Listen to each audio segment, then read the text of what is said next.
सचखंड वसै निरंकार, कर कर वेखै नदर निहाल। अपनी सृजना को बना बनाकर देखता है और उसके ऊपर कृपा दृष्टि डालकर निहाल करता है।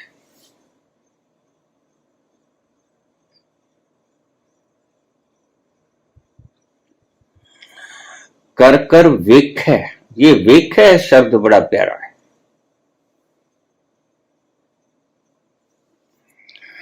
क्या आपने कभी सोचा है कितनी तारों की कतार, कायनात का इतना फैलाव और बिल्कुल सुचारू ढंग से गतिशील है, जरा भी चूकता नहीं, जरा भी चूकता नहीं। और इतनी विशाल संरचना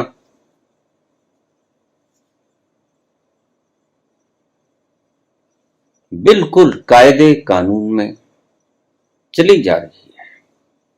इसका कारण क्या है? इसका कारण बाबा के इन शब्दों में मिलेगा आपको। कर कर वेखै, ये वेखै शब्द बड़ा प्यारा है। विटनेस, दर्शन, साक्षी।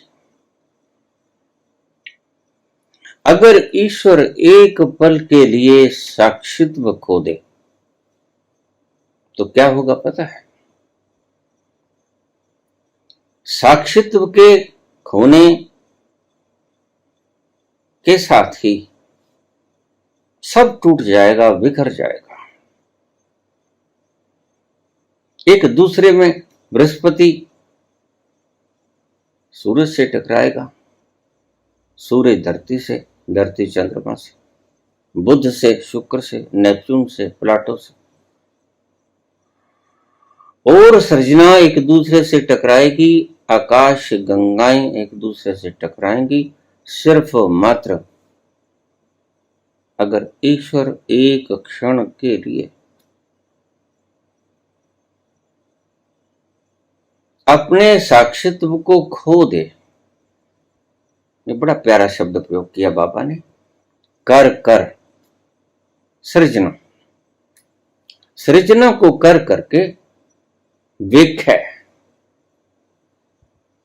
और इस देखने से ही नदर निहाल, उसकी इतनी कृपा होती है कि ये सारी कायनात एक सूत्र में बंध जाती। वेखै शब्द को अगर इस से निकाल दिया जाए तो सृष्टि बिखर जाएगी। बस उसी वक्त, उसी पल प्रलय आ जाएगी। प्रलय तभी तक नहीं आती है जब तक कि उसका साक्षित्व नष्ट नहीं होता। तो ईश्वर परम साक्षित्व है। He is a ultimate observer. वह देखता ही रहता है। कर कर वेखै नदर निहाल, और इस देखने के कारण ही, नदर के कारण ही निहाल हो जाते हो। सारी सृष्टि, सारी कायनात, सारा अस्तित्व निहाल है। क्यों? क्योंकि वह देखता है।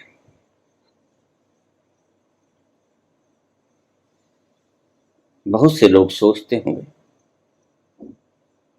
कि ईश्वर ने सृष्टि को बनाया, जैसे कुम्हार घड़े को बनाता है,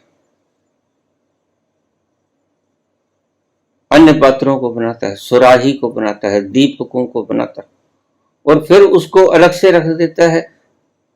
लेकिन ऐसा उस कुम्हार में ऐसा नहीं। वह तो जो भी सृजन करता है उस सृजना के भीतर खुद ही बैठ जाता है। एक पुरातन कहानी है कि परमात्मा ने सृष्टि की रचना की, सृष्टि की रचना करके उसने सोचा रचना तो हो गई, अब मैं कहां रहूं? तो सबने अलग अलग से जवाब दिया।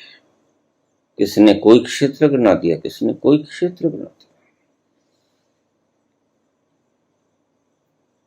लेकिन जची नहीं बात शास्त्र की कहानी। तुम परे पार बैठ जाओ, ध्रुव तारे से पार चले जाओ, लेकिन मनुष्य ऐसा है कि खोज लेगा, खोज लेगा। हर्बल टेलीस्कोप से न खोजेगा, जेम्स वेब से, स्पेस से खोज लेगा, लेकिन टेलीस्कोप से खोज लेगा, फिर भी खोज तो नहीं पाएगा, देख लेगा। तो वहां बैठ जाओ, नहीं। एक व्यक्ति समझदार था, उसने कहा प्रभु आप प्राणियों के भीतर ही बैठ जाओ, प्राणी बाहर बाहर सब कुछ तलाश लेगा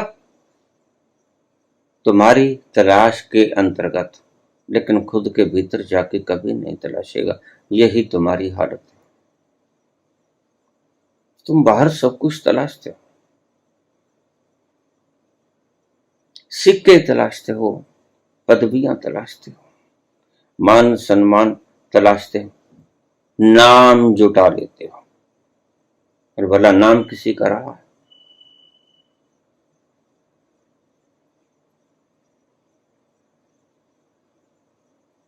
तो अपने भीतर बैठ जाओ, तब से परमात्मा अपने ही भीतर बैठा है। सृजना को करके अपनी सृजना के भीतर ही विद्यमान हो गया। ईशावास्यमिदं सर्वम यत् किंच जगत्याम जगत, कण कण में, जरे जरे में खुद ही समाहित हो गया दृष्टा के रूप। अब ये बात कैलकुलेशन में तो नहीं आएगी।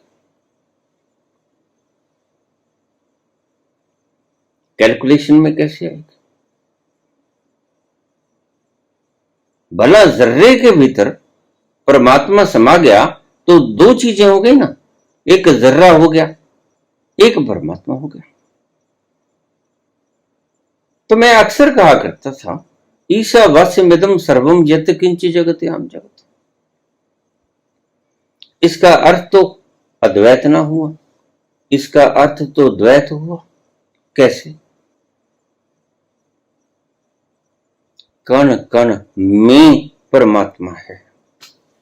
ईशावास्यमिदं सर्वम यत् किंच जगत्याम जगत, तो जगत अलग हो गया और जगत के भीतर बैठा हुआ सृष्टा या दृष्टा वो अलग हो गया, तो दो हो गए। मैंने कहा फिर ये शब्द गलत है, उपनिषद का ये शब्द गलत है, कहने में चूक हो गई या ऋषि कह नहीं पाए। तो फिर क्या करें बाबा? अब आप क्या नाम दोगे इसको? आप किस तरह बोलोगे इस श्लोक को?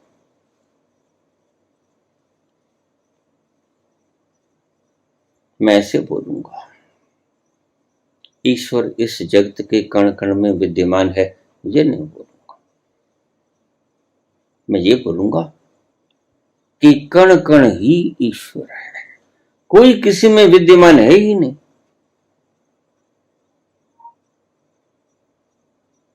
जिधर देखता हूं उधर तुम ही तू है, हर जर्रे में तू ही तो रूबरू है। हर जर्रा जर्रा अलग और उसके भीतर बैठा परमात्मा अलग, ऐसा नहीं है, फिर तो द्वैत हो गया। हर जर्रा ही परमात्मा है, जर्रा जर्रा ही परमात्मा है, बिल्कुल एक्यूरेट डेफिनेशन। तो द्वैत खत्म हो गया। ईशावास्य उपनिषद के लिखने वालों ने थोड़ी स्थूल चीज लिख ली सूक्ष्म के भीतर उतरे नहीं। द्वैत की बात कह गए, अद्वैत की कहते कहते द्वैत की बात कह गए, लेकिन मैं थोड़ा सा संशोधन कर दूं। ईश्वर जगत के कण कण में विद्यमान है ऐसा नहीं, जगत का कण कण ईश्वर है ऐसा है। कर कर विखे नदर निहाल, कृपा बरसती ही रहती है। काहे की? दृष्टा की। दृष्टा के भीतर ऐसी कृपा लबालब भरी पड़ी है, उसका अंत पाया नहीं जा सकता। दृष्टा ही वो समुद्र है,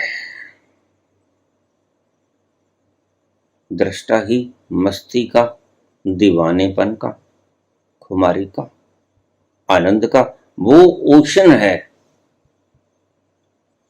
जिसमें से ऐसा झरता है रस जिसकी तुम कल्पना कर ही नहीं सकते, क्योंकि कल्पना तुम उस चीज की करते हो। ध्यान करना, कल्पना हमेशा तुम उस चीज की करते हो जो चीज तुमने पहले देखी होती है। जो देखा है कि फला व्यक्ति है तो उसकी कल्पना कर सकते हो कि वह आया तुम्हारे पास, प्रत्यक्ष आया या स्वप्न में आया। स्वप्न में भी तुम कोई ऐसी चीज नहीं देख सकते जो तुमने कभी देखी नहीं थी, कभी तो देखी ही थी। लोग मुझे कह देते हैं मुझे स्वप्न आया, मैंने तो कभी देखा नहीं ऐसा व्यक्ति। बिल्कुल देखा होगा। उस वक्त तुम उन दीवारों से पार चले गए होंगे जिनको हम पिछले जन्म कहते हैं, क्योंकि तुम्हारी आत्मा इतनी सूक्ष्म है। तुम्हारी छेनी हथौड़ी के हथियार उस दीवार को तोड़ नहीं पाते, लेकिन तुम तो लांघ सकते हो। तुम्हारी चेतना तो उसके भीतर से आर पार हो सकती है, उसको कोई बात नहीं। कल्पना से परे हो जाती है ये बात समझनी। कर कर विखे नदर निहार, उसका देखना ही तुम्हें निहाल कर जाता है। इसलिए कि शब्द घड़ा गया दर्शन, बस। अगर दर्शन हो जाए, और दर्शन बड़ा प्यारा शब्द है, मानना और जानना, इससे ऊपर का शब्द है दर्शन।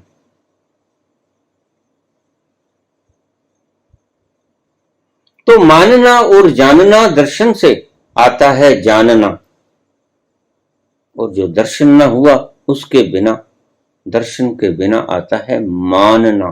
तुम बहुत सी चीजें माने बैठे हो, सही बताऊं तो तुम सभी चीजें माने बैठे हो रहस्य के बारे में। जिस रहस्य की मैं बात कर रहा हूं, जिस रहस्य का वर्णन जपजी साहब के इन सूत्रों में मिलता है, वो दर्शन से आया है। लेकिन तुम्हारे पास मान्यता से आएगा, तुम मान लोगे, दिमाग में भर लोगे। कर कर विखे नजर निहार, और उसको मानने से, दिमाग में बैठाने से तुम समझोगे देख लिया, हमने उसे देख लिया। नहीं देखा, क्योंकि अगर देखा होता तो उसके कुछ लक्षण, वो लक्षण तो तुम्हारे भीतर आए नहीं। लक्षण क्या? स्थिरता, स्थैर्यम, आत्म विनिग्रह, अमानित्वम, दंभित्वम, हिंसा, क्षांतिरार्जवम, आचार्यो उपासनम, शौचम, स्थैर्यम।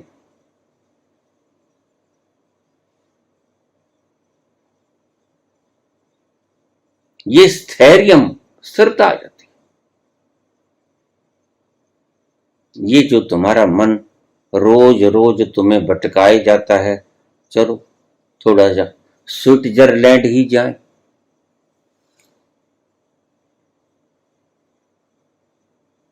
थोड़ा कुल्लू मनाली की सैर कराए, थोड़ा कश्मीर में घुमाए। जन्नत है, जन्नत का नजारा है। अरे भाई, अगर वहां जन्नत का नजारा होता तो वहां कितने लोग बैठे, कितने लोग बैठे जन्नत में होते, लेकिन बहुत दुखी।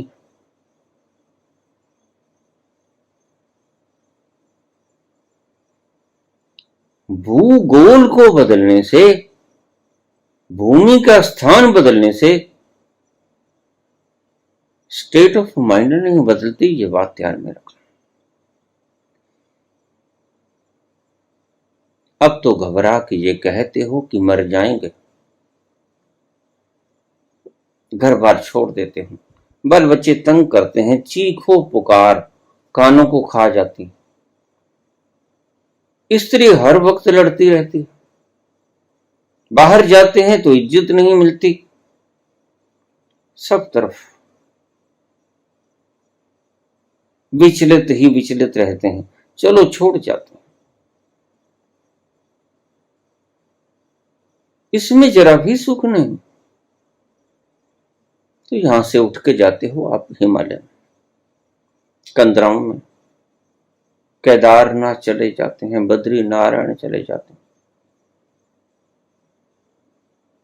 4 धाम की यात्रा कर लेते हो, अमरनाथ की यात्रा कर, लेकिन याद रखना 4 धाम की यात्राओं पर तुम जाते हो, और तुम जाते हो और तुम ही वापस आ जाते हो। बदलाव कोई नहीं होता स्टेट ऑफ माइंड के भीतर। कितना अच्छा, अगर आप बैठे तो यहां रहो, स्टेट ऑफ माइंड बदल जाए, सर्कमस्टेंसेस वही रहें, लेकिन तुम्हारा स्टेट ऑफ माइंड बदल जाए।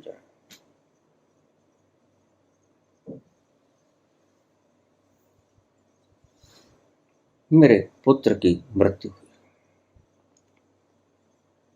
डेड बॉडी सामने पड़ी,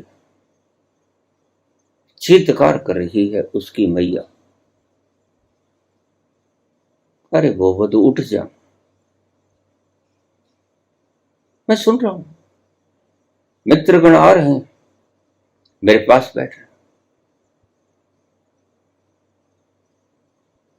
मैं शांत बैठा। 25 वर्ष का जवान बेटा चला गया,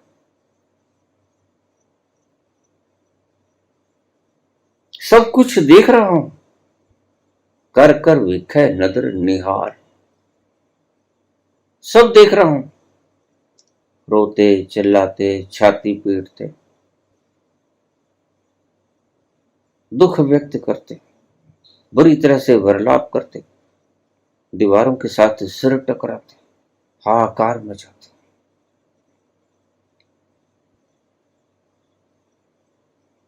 लेकिन मैं अपने में सिथर बैठा।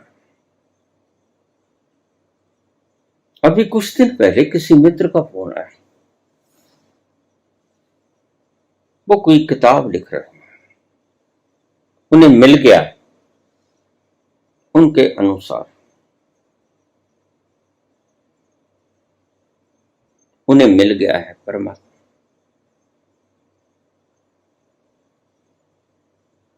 धन्यवाद करना, फोन आ गया, धन्यवाद का है,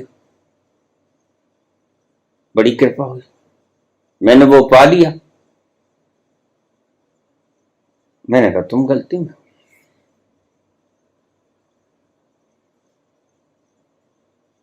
मैंने आगाह किया, बढ़िया सब कुछ है, इज्जत है, डिग्रीज है, पीएचडी है, पैसा है, पुत्र पुत्री है, वेल सेटल्ड इन कनाडा, अच्छी जॉब्स पर है, अच्छा मकान, स्त्री है, आज्ञाकारी, सभी कुछ ठीक है, मुझे मिल गया है। मैंने कहा गलती में मत रहो, बामुश्किल मिल तो गया है, बामुश्किल ये सर्कमस्टेंस मिल गया है which is very favourable to reach the, वहां पहुंचने के लिए बहुत अनुकूल है, अभी तुम पहुंचे नहीं। तो वो तो जिद पे अड़ गए, नहीं मैं पहुंच गया, मैं जमादार को जमादार नहीं कहता और मैं पीएम को पीएम नहीं कहता, ये भी कोई पहुंचने की, ज्ञान की ये भी कोई लक्षण है कि तुम जमादार को जमादार ना कहो और पीएम को पीएम ना कहो, ये भी कोई लक्षण है? नहीं, ऐसा कोई लक्षण नहीं। सिर्फ तुम संभ्रांत हुए हो, तुम प्रस्पृश हुए हो, ज्ञानी नहीं हुए। मत लिखो किताब, क्योंकि ये किताब न जाने कितनों को भरमाएगी और उसका दोष तुम्हारे ऊपर लगेगा। ये पाप मत कमाओ, ईश्वर ने तुम्हें सब कुछ दिया है।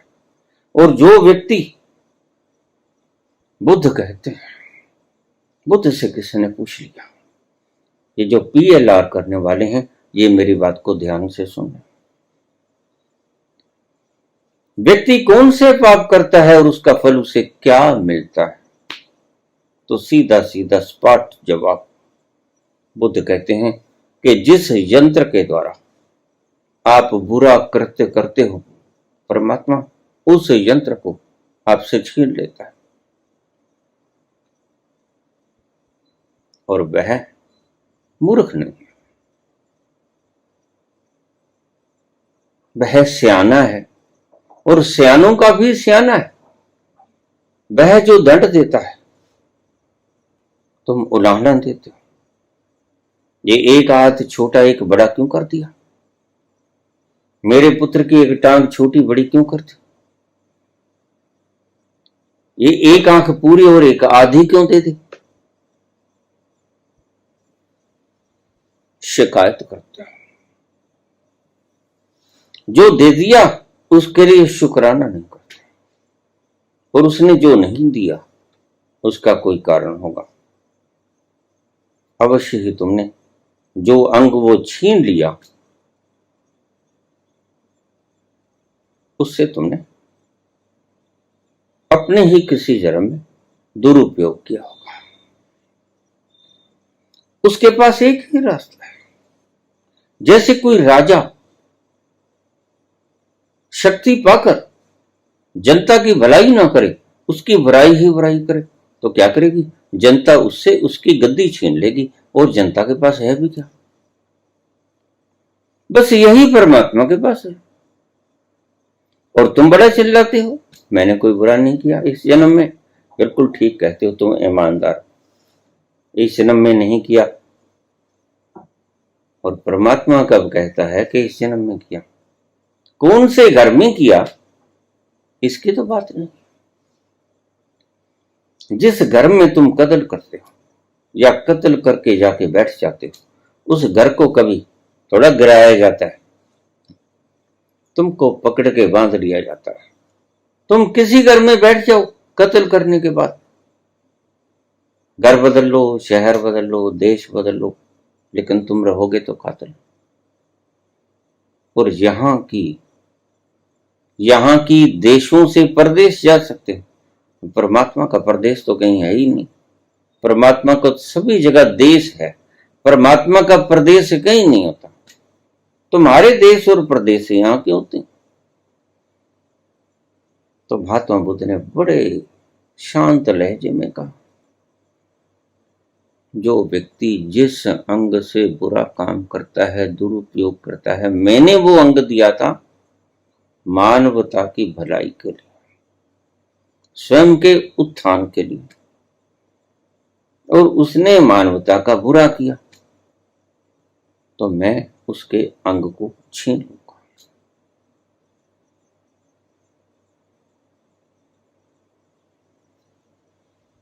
ये आधी आंख वाले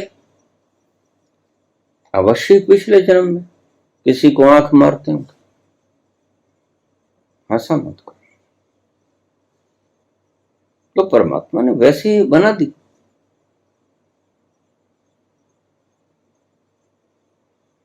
वो सर्जनहारा बड़ा समझदार है, तुम उसको मूढ़ समझते हो। और देखिए, उसकी न्याय प्रणाली के ऊपर उंगली उठाने वाला व्यक्ति मूढ़ से मूढ़तम होता है, जिसने इतनी सूक्ष्मतम रचना कर दी। वह इतनी गलती करेगा कि तुम्हें दंड बेवजह दे देगा? नहीं, ऐसा नहीं, बिल्कुल बेवजह नहीं, सवजह दंड देगा, वजह के कारण दंड देगा। अगर तुम्हें कष्ट देता है तो उसकी कोई वजह है, और अगर तुम्हें कोई सुख देता है तो उसकी भी कोई वजह है। जो तो को कांटो बोवह, जो तो को कांटो बोवह तो ही बोव तू फूल। जो तेरे लिए कांटे होता है उसके लिए तू फूल बो दे, क्या होगा? तो ही फूल को फूल है। तूने तो फूल बोया तो फूल ही आएगा, गुलाब बोया गुलाब आएगा, गेंदा गेंदा आएगा, मोतिया मोतिया आएगा, चमेली तो चमेली आएगा। तो ही फूल को फूल है। और जिसने कांटा बोया, बाको है त्रिशूल, उसको 3 गुना होकर त्रिशूल मिलेगा। त्रिशूल, ये त्रिशूल भगवान शंकर के पास होते हैं। ये इसी बात का जवाब है।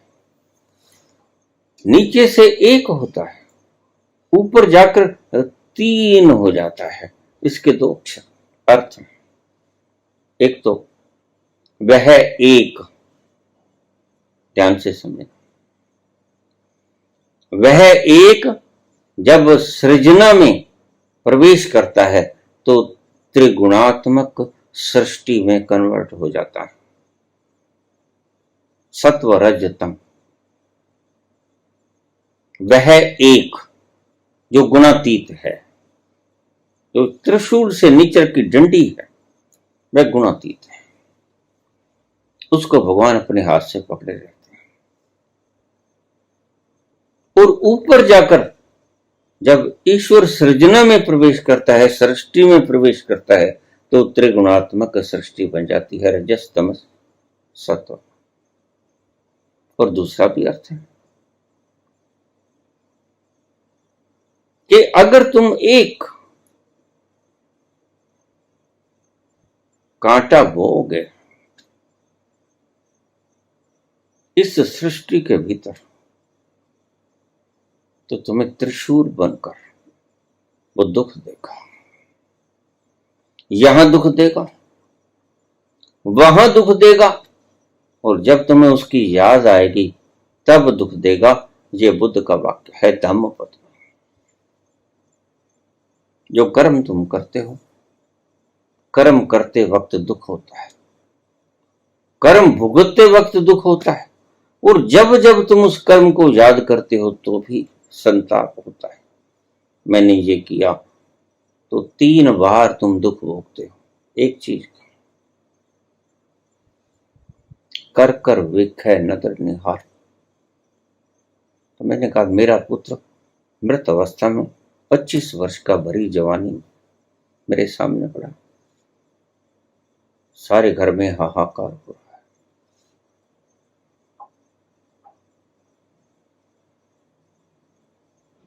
मैंने उसको आखिरी शब्द कहा, कह देता तो बाबेला मच जाता। मेरा शिष्य नहीं कहते प्राइम मिनिस्टर को, ये तो तुमने स्थापना कर ली, साध लिया तुमने, ये तो चरित्र साध लिया तुमने। और चरित्र को साधना परमात्मा को पाना नहीं। तुम्हारे पुत्र भी है, तुम्हारी पुत्री भी है, किसी दिन ईश्वर न करे तुम्हारे सामने तुम्हारे पुत्र की लाश पड़ी तो तुम क्या करोगे? मुझे पता है वहां हिल जाएंगे, क्योंकि प्रॉस्पेरिटी छीन ली गई। और प्रॉस्पेरिटी के कारण ही ये आनंद की प्रतिभा नजर आती।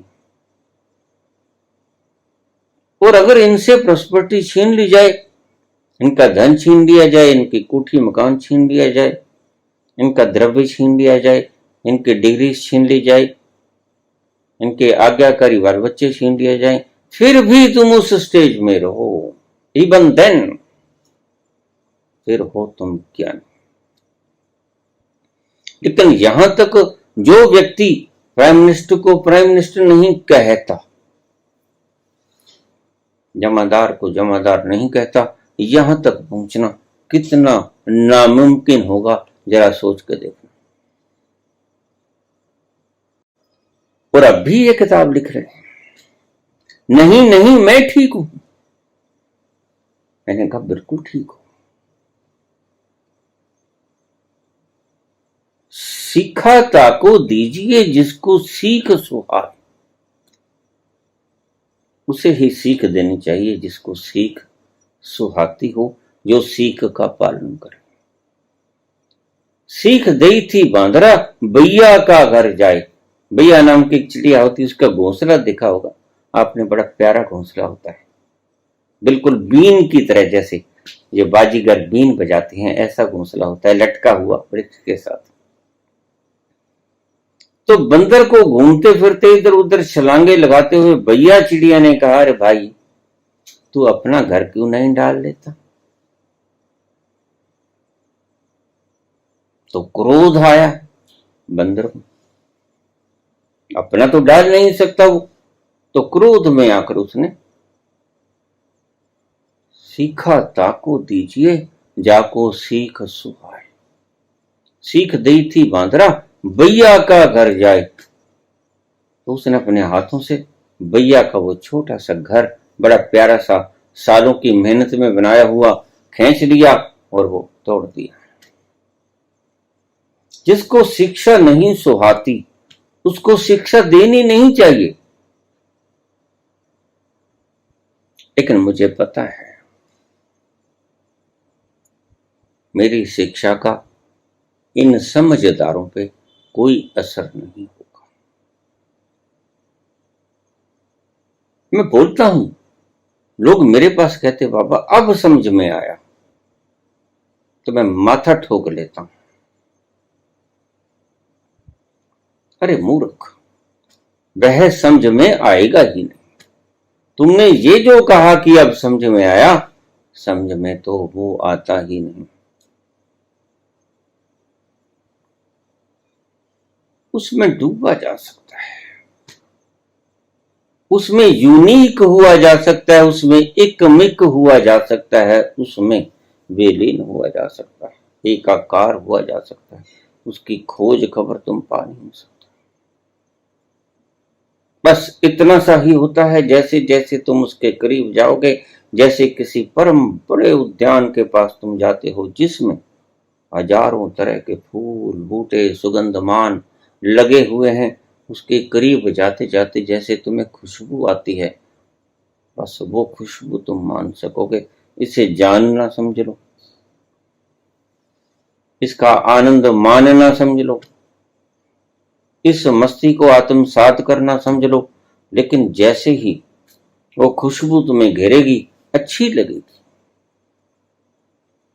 और अच्छी लगेगी तो तुम उसके और करीब खींचते चले जाओगे, चुंबक की तरह, जैसे लोहा चुंबक की तरफ खींचता चला जाता है।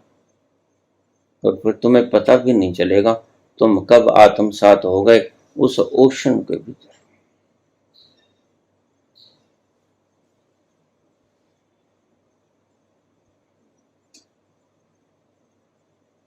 तो लक्षण गुरु गोविंद सिंह का बच्चा, लाश पड़ी है, सैकड़ों बाण लगे, पुत्र है, घोड़े के ऊपर जा रहा है,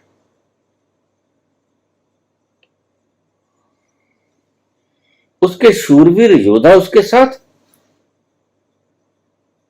अचानक लाशों के बीच में से गुजरता घोड़ा रुक गया। प्रसंग बड़ा मार्मिक है। घोड़ा रुक गया। गुरु गोविंद सिंह लगाम को खींच रहे हैं, समझा रहे हैं घोड़े को कि चल, और घोड़ा नहीं चल रहा है। थोड़ी देर कश्मकश होती रही और साथ चलता हुआ योद्धा सब देख रहा था, आंसू बहा रहा था।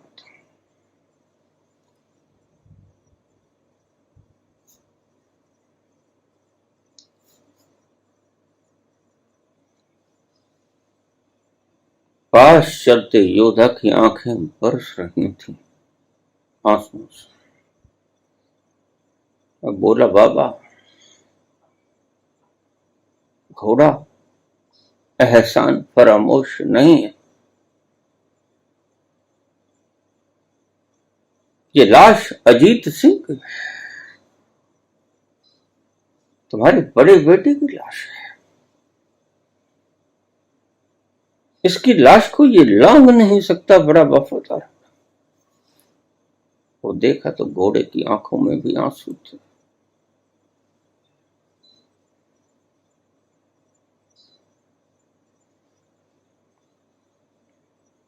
गुरु गोविंद सिंह ने नीर नहीं बहाया। इसको कहते हैं स्थिति प्रज्ञता। रास्ता बदला और दूसरे रास्ते चले गए। घोड़ा बड़ा वफादार जानवर होता है।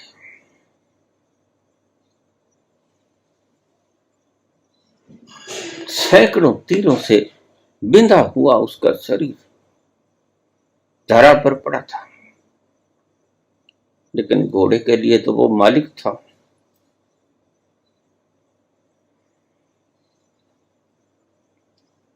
जिस दिन ऐसी अवस्था से तुम्हें गुजरना पड़े, उस दिन किताब लिखने बैठ जाना, और याद रखो, फिर तुम्हें किताब लिखने की आवश्यकता नहीं पड़ेगी। तुम जीते जागते तीर्थ बन जाओगे। उस वक्त तक इस बकवास को बंद कर दो तो ज्यादा अच्छा होगा। तुम जैसे मूढ़ों ने इस धरती को पहले से ही बहुत नर्क बना दिया है। कर कर वेखै नदर निहाल, वह साक्षी रूप में विराजमान है और दृष्टा रूप में लगातार निहार रहा है। दिया जले अगम का बिन बाती बिन तेल, उसको किसी तरह की ईंधन की आवश्यकता नहीं पड़ती। तुम सोए होते हो, वह नहीं सोता, वह जागता रहता है। मेरा प्यारा बच्चा विश्राम कर रहा है, इसे क्या तकलीफ है वो देखता है। ये क्यों करवटें बदलता है वो देखता है। ये आज चैन की निद्रा सो रहा है वो देखता है। तो बुद्ध ने कहा कि बुरा मत करना किसी अंग से। ये लोग अक्सर कह देते हैं कि बाबा, आप लोगों के बारे में इतना कुछ ऊल जलूल बोलते हैं। मैंने कहा, ऊल जलूल नहीं बोलते। जिन्होंने तुम्हारे भीतर, ऐसे लोगों ने जिनका मैं वर्णन कर दिया, ये गंदगियां भर दी। मैं तो एक सफाई सेवक का काम कर रहा हूं। अगर तुम सफाई करने दोगे तो ये पाखंडों का सिलसिला जो तुमने आच्छादित कर लिया अपनी मेमोरीज में, इसको धोने की चेष्टा कर। और तुम जो कहते हो कि तुम ऐसे ऐसे अल्फाज बदल लेते हो, तुमने पता नहीं, बाबा तो ऐसे ऐसे अल्फाज प्रयोग करते हैं कि तुम सोच भी नहीं सकते।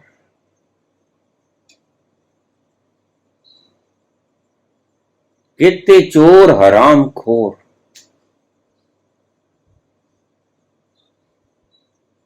कितने मूर्ख मर पख खा,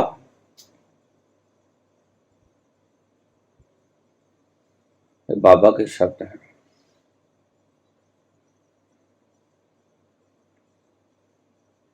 हरामखोर,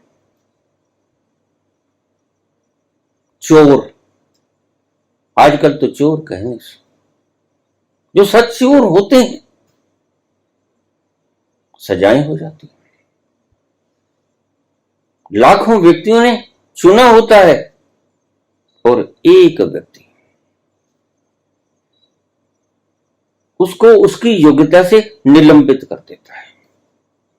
मुझे इन लोगों के दिमागों पर तरस भी आता है और फिक्र भी होता है, कैसे कैसे लोगों को हमने न्यायाधीशों की कुर्सी पे बैठा दिया। भला एक तरफ कहते हैं कि जो बातें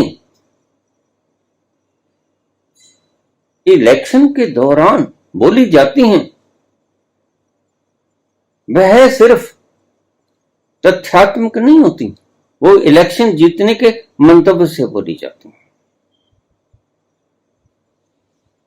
क्षमनीय है, अपराध नहीं है, ये क्षमनीय है।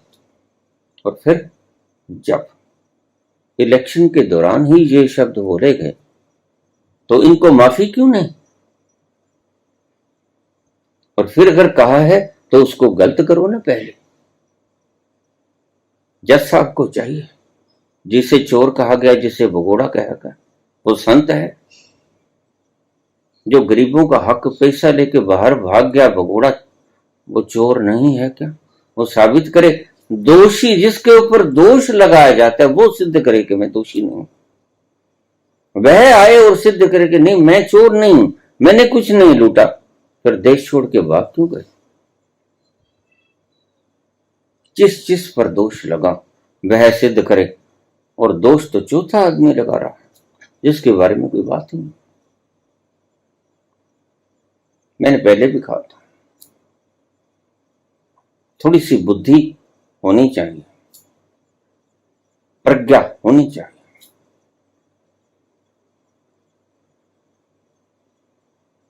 मैं अगर कहूं कि 3 व्यक्तियों के नाम लेके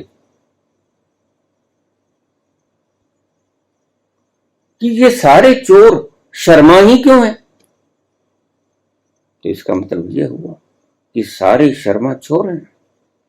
जरा सोचिएगा, इस जज की बुद्धि मुझे ठीक दिखाई नहीं पड़ती, जो इतना बारीक सा फैसला नहीं कर तय कर पाए। अगर मैं किसे कहता हूं ये 3 व्यक्ति हैं और उनकी जाति है शर्मा, ये तीनों व्यक्ति शर्मा ही क्यों हैं, ये रिलेटेड क्यों है शर्मा से, इसका मतलब ये था एक व्यक्ति उसी जात का, उसी कास्ट का, बड़ा व्यक्ति जो गद्दी पर बैठा है उसी जाति का है, तो उसके कहने का मतलब ये था कि इसकी पीठ के ऊपर खड़ा है ये बड़ा। चौथा व्यक्ति जिसके बारे में कुछ कहा ही नहीं गया वह करता है कंप्लेंट, और ये ज्यादा समझदार लोग न्यायिक कुर्सियों पर बैठे हुए 2 वर्ष की जेल कर देते हैं। कुएं में गिर गया है सारा न्याय। और देखिए बड़ी पदवी पर बैठने वाले भी इसका कोई संज्ञान नहीं लेते हैं। अरे मूढ़, उस व्यक्ति के बारे में कहा नहीं गया, कहां नाम बोला गया उसका? जिनका नाम बोला गया उनकी बात करो। जात बोली गई, बिल्कुल ठीक, अगर इनकी जात नहीं है तो बता दो, लेकिन नाम भी साथ में बोला, तो फिर चौथा व्यक्ति जिसका नाम नहीं बोला गया, हाउ ही कैन क्लेम। लेकिन इन लोगों में इतनी कम बुद्धि है, मैं तो उस दिन जान के हैरान हो गया। हमारी न्यायिक प्रणाली इतनी बुद्धिहीनता से भरी हुई है, मैं उस दिन हैरानी में आ गया। तुम सीधा कहते हो कि हम इसको जीने नहीं देंगे, बस ठीक, हटा दो इसको, इसकी बात ठीक नहीं लगती तो हटा दो। और तीसरा व्यक्ति के बारे में भी ये व्यक्ति कह रहा है कि जेपीसी बैठाओ, दोनों का नाम ले दिया, तीसरे का भी नाम ले दिया कि जेपीसी बैठाओ, और कौन इंकार कर रहा है? ये तीसरा व्यक्ति इंकार कर रहा है। सफाई दे, जेपीसी बैठाए, बहस हो, तो गुनाहगार तो तीनों ही हो गए ना। लेकिन डरा दिया जाता है, क्यों डरा दिया जाता है? मैं कहता हूं राजनीति में सब बेईमान है। राजनीतिज्ञों को डराना आसान बहुत है। पापा बाज न हो इकट्ठी मोया संग न जावे। और मैं किसी एक राजनीतिक की बात नहीं करता, मैं सभी की बात करता हूं। आज जो ये चैनल को बोलने वाले लोग बुलारे बोल रहे हैं, देखिए वक्त तो बदलता है। मैंने इतने प्रधानमंत्री देखे, जवाहरलाल को मैंने बोलता देखा, छोटा था उम्र में, लेकिन बात मुझे समझ आती थी। एक व्यक्ति आए, मेरे गले में हाथ डाल लिया, सिक्योरिटी गार्ड ने रोका, मैंने कहा आने दो, तो उसने गले में हाथ डाल लिया। तो जवाहरलाल कहते हैं कि वो व्यक्ति मुझसे कहने लगा, अभद्र भाषा में, तू ये कहता था ये कर देंगे आजादी मिल जाए, ये कर देंगे, ये कर देंगे, अब तो आजादी मिल गई, तूने क्या किया? बड़े शालीन अंदाज से बोला, मुझे आज भी याद है। जवाहरलाल बोले, एक साधारण नागरिक प्राइम मिनिस्टर ऑफ इंडिया के गले में हाथ डालकर सवाल कर पाए, इससे ज्यादा मैं तुम्हें क्या दे सकता हूं? कि मेरी कानों सुनी आंखों देखी बात, मेरे शहर गिदड़बाहा में आए थे जवाहरलाल, एक मामूली नागरिक, भारत का नागरिक, अंग्रेजों के सिपाही के वर्दी की तरफ झांक नहीं सकता था, और आज हिंदुस्तान का प्राइम मिनिस्टर तुम्हारे सामने खड़ा है, उसके गल में हाथ डालकर तुम पूछ रहे हो कि तूने क्या किया? इससे ज्यादा मैं तुम्हें दे भी क्या सकता हूं? मैं कहता हूं, मैं तो खुद बताता हूं, अगर जल्दी से पैसा कमाना है, राजनीति में चले जाओ। अगर जल्दी से पैसा और शोहरत कमानी तो बाबा बन जाओ। मैं सदा ही कहता हूं, मेरी पुरानी वीडियोस, हजारों वीडियोस मैंने बोली हैं, उसमें उठा के देख लो। मैं स्पष्ट कहता हूं, अगर जल्दबाजी में हो, जल्दी धन इकट्ठा करना है, जल्दी मान सम्मान इकट्ठा करना है, तो या तो राजनीति में प्रवेश कर जाओ या बाबा बन जाओ, परंतु मेरे जैसे बाबा मत बनो।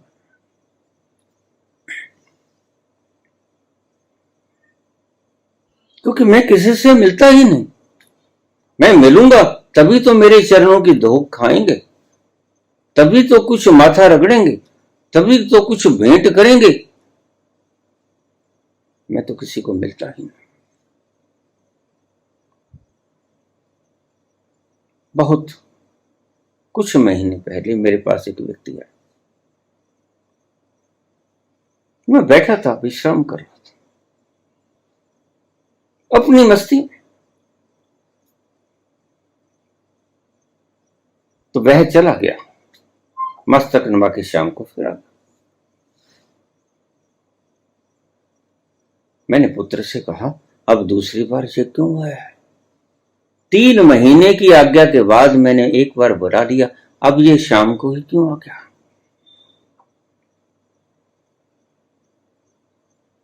बाबा पता नहीं, जरूर मिलना है। मैंने कहा चलो बुला लो। आ गया। उसने 2 पजामा कमीज का कपड़ा मेरे सामने रख दिया। मैंने कहा ये क्या है?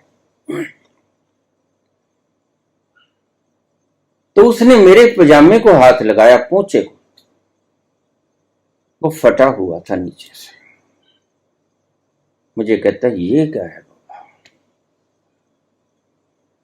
रोने लगा।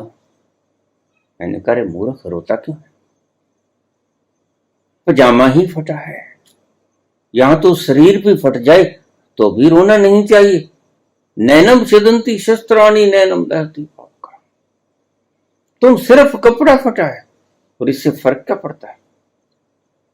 कपड़ा फट गया, पायजामे का पहुंचा फट गया। कहता बाबा मुझसे देखा नहीं जाता, 2 पजामे कमीज हैं और ये सिलाई रखी है, इसको सिला के अगली बार मैं आऊं ना आऊं, लेकिन तुम ये डालो, मुझसे नहीं देखा था। तो मेरे जैसे बाबा तो बनना मत, औरों जैसे बाबा जरूर बन जाना। ये जो बिलियनियर बनना सिखाते हैं, जो ट्रिलियनियर बनना सिखाते हैं,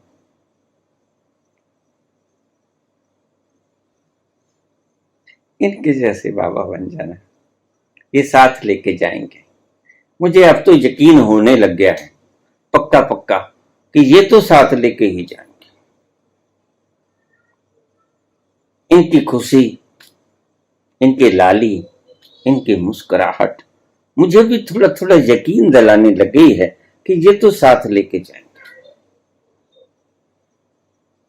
सुना था कि सुई भी साथ नहीं जाती, लेकिन इनकी मुस्कुराहटों को देखकर समझ में आने लगा थोड़ा थोड़ा कि ये साथ लेके जाएंगे। तिथि खंड मंडल वरपंड, वहां अलग अलग खंड हैं जो मैंने बताया, श्रम खंड, ज्ञान खंड, कर्म खंड, सच खंड, धर्म खंड, तिथि खंड, मंडल, वरपंड, ब्रह्मांड। मैंने कहा था आपको कि ब्रह्मांड में अगर जाना हो उसका रास्ता भीतर से होके जाता है। ध्यान ही है एक रास्ता, एक ही रास्ता है। बाहर तुम जितनी चाहे तलाश कर लो, कोई नहीं रोकता है, लेकिन सुकून ना मिलेगा। जितनी चाहे यात्रा करो, तुम्हारी मर्जी, लेकिन सुकून ना मिलेगा। जिस दिन सुकून की याद आनी शुरू हो जाए कि कैसे तृप्त हूं, सब कुछ बाहर से तो देख लिया, तृप्ति नहीं मिली, सुख मिला, विश्राम मिला, आराम मिला, तो अपने ही भीतर उतरना शुरू कर देना और वहां से ही आपको खंड, मंडल, ब्रह्मांड, वहां का रास्ता आपके ही भीतर से आता है। चाबी आपके भीतर है, आप ही खोलोगे उस ताले।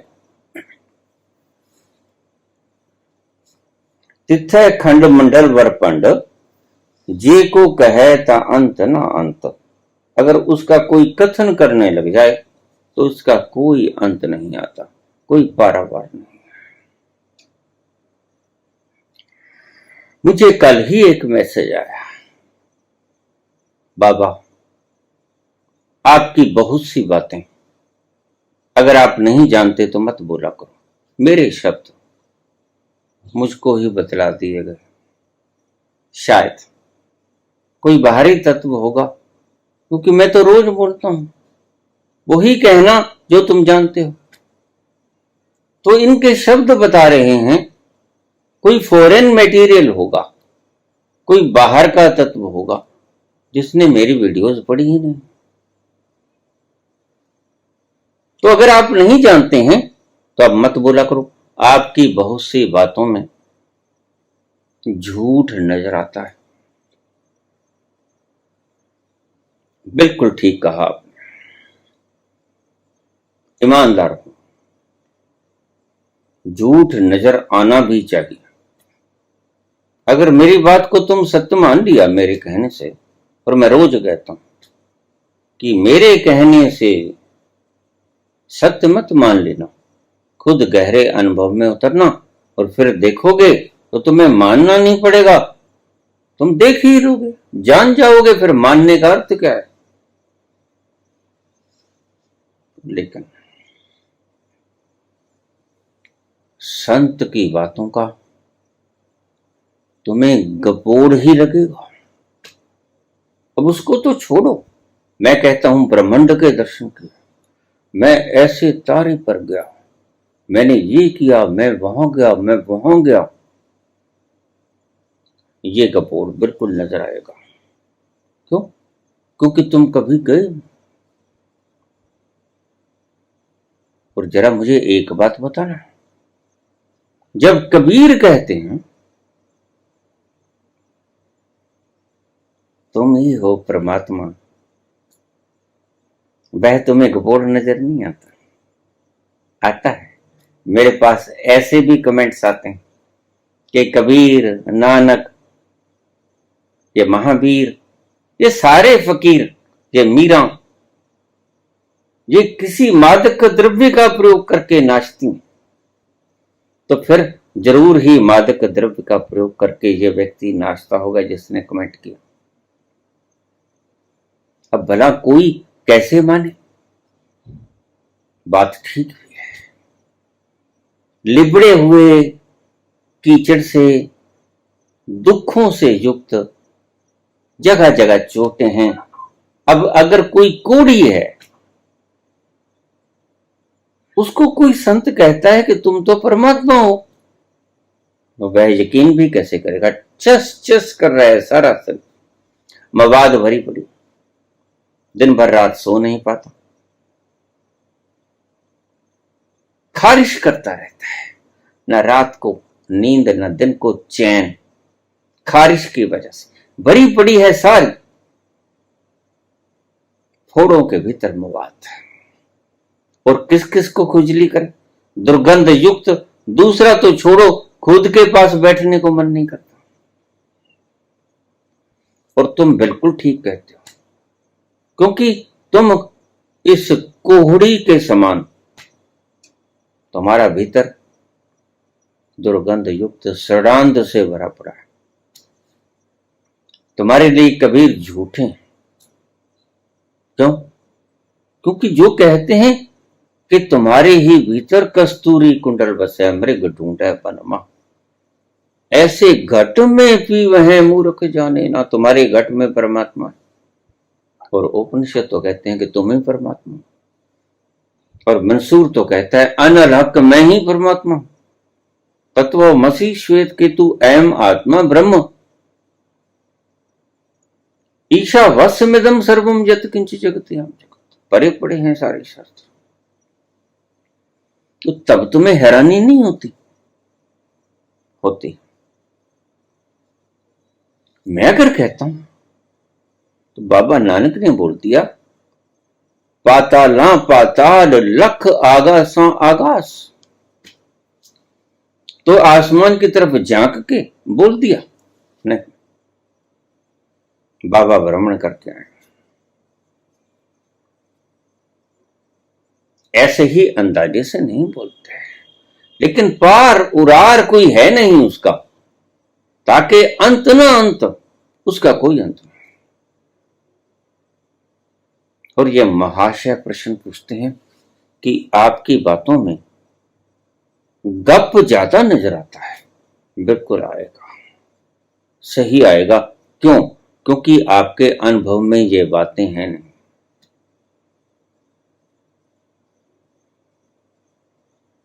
माइकल फेराडे ने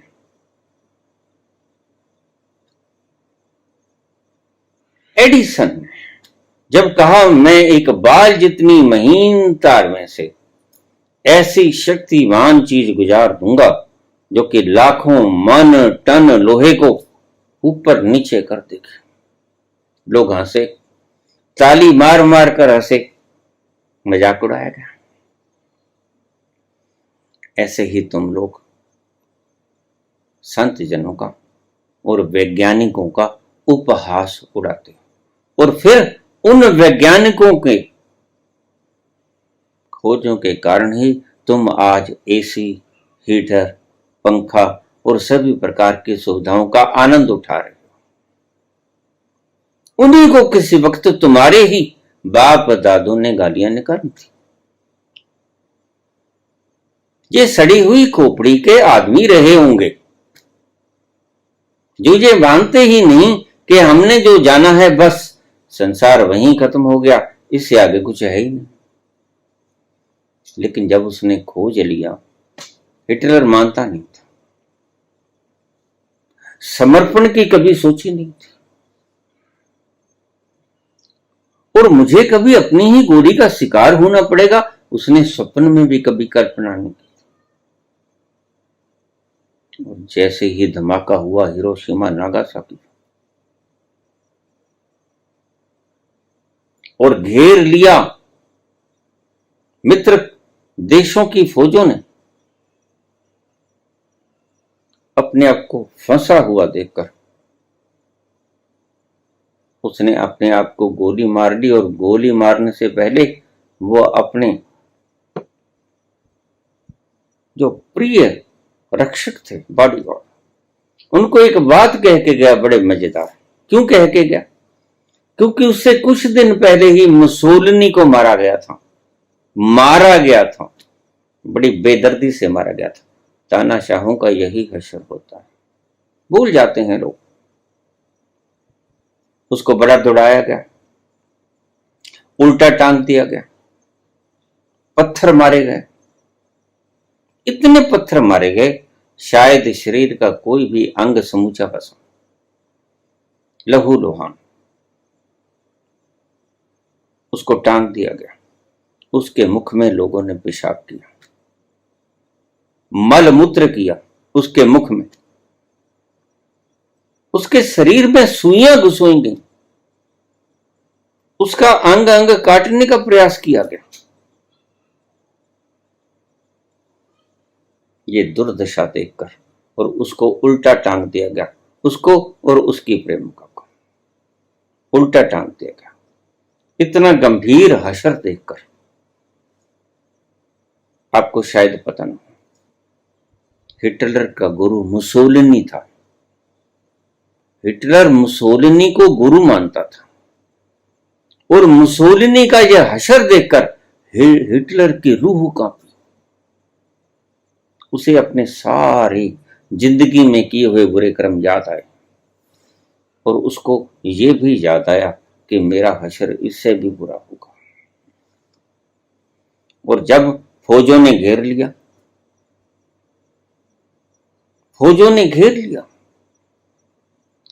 और उसके महल में प्रवेश करने लगे, तो उसने एक कैप्सूल साइनाइड का निकल लिया। देख, मरने की दोहरी प्रणाली कि कहीं फेल ना हो जाऊं, मैं जिंदा इनके हाथों में ना लग जाऊं। उसे पता था कितनी बेदर्दी से मुसोलिनी को मारा गया, तो अब तो मैं मर जाऊंगा, बस कनपट्टी पे रखने की बात है रिवॉल्वर की, थोड़ा सा कष्ट होगा और प्राण त्याग दूंगा। तो पहले उसने अपनी प्रेमिका को गोली मारी, उसके बाद उसने अपने सेवकों से कहा विश्वास पत्र कि देखिए मेरी इस लाश को शत्रुओं के हाथों में मत आने देना। उसने एक बड़ा पेट्रोल का भरा हुआ 200 लीटर का टैंक रख दिया कि मेरे मृत शरीर को इसमें डुबो देना, पेट्रोल से भर जाएगा, सारा शरीर बाहर निकाल लेना और आग लगा देना, ताकि इसका कुछ भी ना बचे। मैं नहीं चाहता इतनी जलालत से मरना, इतने तकलीफ से मरना मैं नहीं चाहता। आखिरी दम में भी मरने के भी इंतजाम सुखद ढूंढता है व्यक्ति। कमाल की बात है। तो फिर बुद्ध का यही उपदेश क्यों ना ग्रहण कर लिया जाए कि पाप ही मत करो, ज्यादा कारगर ना होगा। क्यों पाप करते हो? अगर ईश्वर ने तुम्हें कुर्सी दे दी है, वो कोई भी कुर्सी दे दी है, छोटी बड़ी, कोई भी कुर्सी देती है, वो कुर्सी चाहे क्लर्क की भी क्यों ना हो और मैनेजर की भी क्यों ना हो और देश के मैनेजर की भी क्यों ना हो, कम से कम उसकी मैनेजमेंट ही करे, ओनरशिप तो ना करे, मालिक ना बने, व्यवस्थापक बने। क्योंकि जनता आपको व्यवस्थापक बनाती है, मालिक नहीं बनाती। और आप काम तो मालिकाना हक की तरह कर रहे हो। ऐसा ही किया विश्वास पात्र सैनिकों ने। उसका शव डुबो दिया गया, थोड़ी देर पड़ा रहा, इतनी देर हो हल्ला होता रहा, अभी महल में घुसे ना थे और दिया सलाई लगा दी गई, बाहर निकाल के उसे धू धू करके जल पड़ा और 10 मिनट में राख ही बची। अब इसको दे दो दंड जो देना। बड़ा अजीबो गरीब तरीका निकाला हिटलर। मरूं भी आसानी से और जिंदगी में काम भी वो करूं जो कि दुष्ट से दुष्ट व्यक्ति ने भी ना किया। लेकिन यहां से बच जाओ, तुम भूल जाते हो ये बाबाओं जैसे नानक, कबीर, बुद्ध, महावीर, ये इससे आगे की दरगाह भी जानते हैं। यहां से तो कोई भी बच सकता है अपनी शरारत के कारण, लेकिन उसकी दरगाह से कैसे बच पाओगे? नहीं बच पाओगे। उसकी दरगाह तो आपको ढूंढ ही रहेगी, आप कहीं भी हो। इसलिए जब कोई कहता है कि मैं दुखी हूं, मैं उसे यही कहता हूं कि इसकी एवज में तुम ऐसा करना शुरू कर दो जिससे के फल में तुम्हें सुख मिले। दूसरों को सुख दो, लौट के तुम्हारे पास सुख आएगा। दूसरों को दुख दो, लौट के तुम्हारे पास सुख आएगा। दुख दोगे दुख आएगा, सुख दोगे सुख आएगा। सीधी सीधी परिभाषा, ये PLR करवाने की कोई जरूरत नहीं। मैंने क्या किया था जो मैं इस जन्म में विधवा हो गई? अरे भाई, जब कुछ किया भी था, पहली बात तो ये बचा नहीं सकते, ये बता नहीं सकते। इनका खुद धंधा है शिविर लगाने वालों का। ये खुद की ही नहीं बता सकते कि हमने क्या पाप किया। जब इनके दर्द होता है, ये नहीं बता सकते कि किस पाप के कारण हुआ है। तुमको क्या खाक बताएंगे? क्यों लुटते हो यहां? क्यों नहीं सही मार्ग पे चलते आप? जो बाबा नानक ने बताया, जो बुद्ध ने बताया, महावीर ने बताया, जो कबीर ने बताया, वो रास्ता ही अपनाना पड़ेगा। देर अबेर कभी भी अपनाओ। तिथे खंड मंडल वरपंड, वहां से ही खंड मंडल और ब्रह्मांड आप पा सकोगे अपने भीतर उतर के। जे को कहे जय को कथे ता अंत न अंत। अगर कोई कहना शुरू कर देगा उसके बारे में तो कहा तो वो नहीं जा सकता। तो नास्तिकों को आस्तिकों की बातें कभी जचेंगी नहीं, गपोड़ ही लगेगी। वो चाहे कोई भी बोले, वक्त पाके दोहराई जाती हैं बातें तो फिर वो सर्व स्वीकार हो जाती हैं हृदयस्थ के भीतरी, प्राणों के भीतरी तरों पे। लेकिन लोग मानते हैं ना, संतों की बातों को मानते हैं मूढ़ लोग। हालांकि संत ने क्या लेना है, लेकिन वो तुम्हारे सुख की कामना हेतु तुम्हें बोलते हैं। वैज्ञानिक ने क्या लेना है? वैज्ञानिक तुम्हारे लिए जीवन के साधन सुगम हो जाएं, इसलिए दिन भर रात मेहनत करता है बेचारा, और तुम उनका मजाक उड़ाते हो। कैसे एक तार में से एडिसन ने कहा कि मैं बल्ब लगा दूंगा और आपको रात में भी दिया नहीं जलाना पड़ेगा, इतनी रोशनाई आएगी कि तुम आसपास बैठकर अपनी किताबें पढ़ो। तो लोगों ने तालियां बजाई, हंसे, मुंह दबाया कि ये देखो पागलों जैसी बात कर रहे। ऐसो ही इन सिरफिरों को संतों की बातें समझ नहीं आती, जचती नहीं, विश्वास नहीं होता, इन्हें ही नास्तिक कहते हैं। अब तुम इतनी बात तो मानते हो कि कुछ बातें सही हैं, लेकिन नीत्शे, मार्कस, स्टालिन, मुसोलिनी, माओ, ये तो इतना भी नहीं मानते। चारवाक तो कहते हैं कि ईश्वर ही नहीं है। ऋणम कृत्वा घृतम पीबेत यदा जीवेत सुखी जीवेत भस्म भूतस्य देहस्य पुनर्आगमनम कुतः। जो मर गया वो मर गया, फिर कभी किसी ने आते देखा है? नीचे कहता है गॉड इज डेड, परमात्मा मर गया। चलो तुमने इतनी बात तो कही कि हाँ कुछ बातें ठीक होती हैं, कोई बात नहीं, ठीक हो जाओगे। इस पागल खाने में दवाइयां देने वाले बहुत बैठे हैं, चिंता मत करो। धन्यवाद।